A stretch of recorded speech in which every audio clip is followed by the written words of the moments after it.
చాలామంది అడుగుతారు కామెంట్లో, అన్న మధ్యాహ్నం టైంలో అసలు గిరాకీ ఉంటుంది, బుకింగ్స్ పడతలే, ఇచ్చినా కానీ ఎన్నో ఇస్తుండు. ప్లస్ మనము ఇప్పుడు ఊబర్లో కొత్త ఆప్షన్ వచ్చింది. అంటే ఇంటికి పోయినాక వెయిట్ చేసి ఒక 5 నిమిషాలు అయినాక ఇట్లా వెయిట్ చేస్తే ఇంతకుముందుకేమో 15 రూపీస్ ఇచ్చేది, ఇప్పుడేమో క్యాన్సిలేషన్ ఛార్జెస్ అన్నీ కట్ చేసిండు. ఇంకొకటి ప్లాట్ఫామ్ ఛార్జెస్ 9 రూపాయలు చేసిండు అని చెప్తారు. అన్న ఏది చేసినా వన్ స్వార్థం కోసం చేస్తాడు, ఏదో మనం పెద్ద బిల్లింగ్ కట్టి ఏది చేద్దాం అన్నట్టు ఉండదు.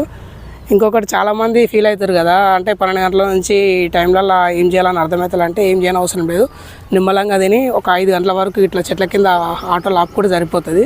ఎందుకంటే ఈ వీడిచ్చే ఛార్జీలకు మనం ఎండకు తిప్పి మన గ్యాస్ వేస్ట్ చేసి మళ్ళీ లేకపోతే మన సఫర్ అయ్యి అన్నిటికీ కంటే నిమ్మలం ఒక టైం మెయింటైన్ చేసుకుంటే సరిపోతుంది.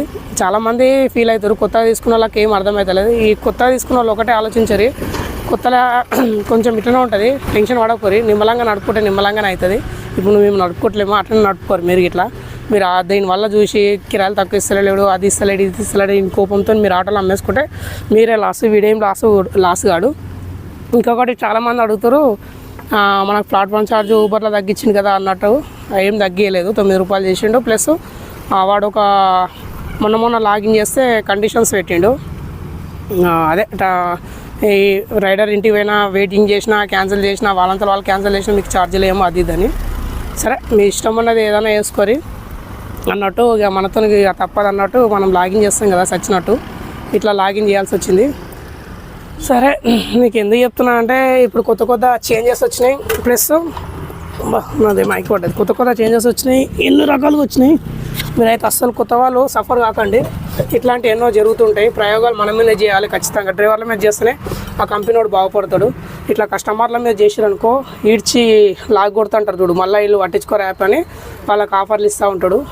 ఆ ఆఫర్లకు మనం బలి కావాలి. మా కంపెనీ వాడు బాగానే ఉంటాడు, కస్టమర్లు బాగానే ఉంటారు, మనలాంటి వాళ్ళు నష్టపోతుండాలి.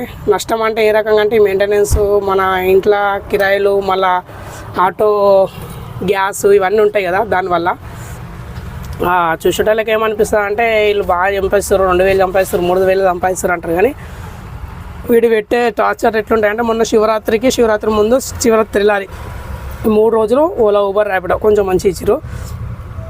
తర్వాత మొత్తం డిసప్పాయింట్. ఆ ఛార్జీలు అయితే ఎక్స్పెక్ట్ చేయకండి. అంటే ఈ 2-3 రోజులు నడిపిన వాళ్ళని అడిగి పట్టుకొని అన్న గిరాకీ ఎట్లా అవుతుంది అదే అని అడిగిరు అనుకో, వాళ్ళకి చెప్తారు, పాపం వాళ్ళు తప్పలేదు. కానీ మిగతా రోజులు నడుపుతుంటారు చూడు, వాళ్ళని అడగండి, జెన్యూన్గా చెప్తారు. మీరు తీసుకున్న వాళ్ళు తీసుకొని స్టేబుల్గా నడపండి. ఒక రోజు ఎక్కువ అవుతుంది, ఒక రోజు తక్కువ అవుతుంది, దాని గురించి మీరు టెన్షన్ ఏం పడని అవసరం గిట్లా లేదు. ముందు ఇంకా రాబోయే